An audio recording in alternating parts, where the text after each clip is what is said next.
ખાસ અંબાલાલ પટેલની આગાહી અને હવામાન વિભાગની આગાહીના આધારે ગુજરાતમાં આગામી સમયમાં વરસાદનું જોર વધવાની શક્યતા છે. અંબાલાલ પટેલની આગાહી: નદીઓમાં પૂર આવી શકે છે. આજથી વરસાદનો જોર વધશે. હવામાન નિષ્ણાત અંબાલાલ પટેલના જણાવ્યા મુજબ આજે કેટલાક વિસ્તારોમાં છૂટોછવાયો વરસાદ રહી શકે છે, જ્યારે દક્ષિણ ગુજરાતમાં ભારે વરસાદની આગાહી છે. 19 થી 20 ઓગસ્ટે ભારે વરસાદ. આ 2 દિવસ દરમિયાન વરસાદનું જોર વધુ વધશે. સૂર્ય કર્ક રાશિમાં આવતા મધ્ય ગુજરાતમાં ભારેથી અતિભારે વરસાદ થવાની શક્યતા છે. 20 થી 21 ઓગસ્ટ અમદાવાદ, ગાંધીનગર, મહીસાગર, સાબરકાંઠા અને પંચમહાલમાં ભારેથી અતિભારે વરસાદ પડી શકે છે.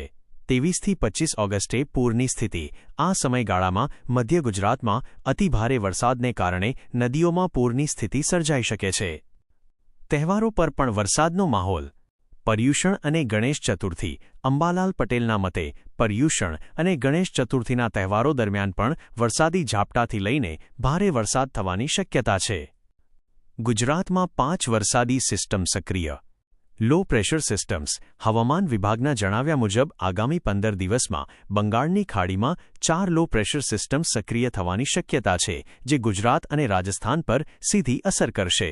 આમાંથી 2 સિસ્ટમ ખૂબ જ મજબૂત હશે.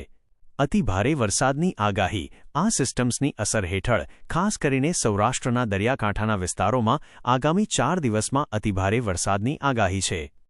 7 દિવસ ભારેથી અતિભારે વરસાદ. હવામાન નિષ્ણાતો ECMWF અને IMDના મોડેલ્સ અનુસાર આગામી 7 દિવસમાં ગુજરાતમાં ભારેથી અતિભારે વરસાદ પડી શકે છે. ક્યાં ક્યાં વરસાદ? દક્ષિણ ગુજરાતમાં અત્યંત ભારે વરસાદની આગાહી છે, જ્યારે સૌરાષ્ટ્ર, દક્ષિણ અને ઉત્તર ગુજરાતમાં પણ સારો એવો વરસાદ થવાની શક્યતા છે. વરસાદની આ આગાહીઓને ધ્યાનમાં રાખીને જો તમે બહાર જવાનો કે પ્રવાસ કરવાનો પ્લાન કરી રહ્યા હો તો સાવચેતી રાખવી જરૂરી છે. શું તમે વરસાદ સંબંધિત અન્ય કોઈ માહિતી જાણવા માંગો છો?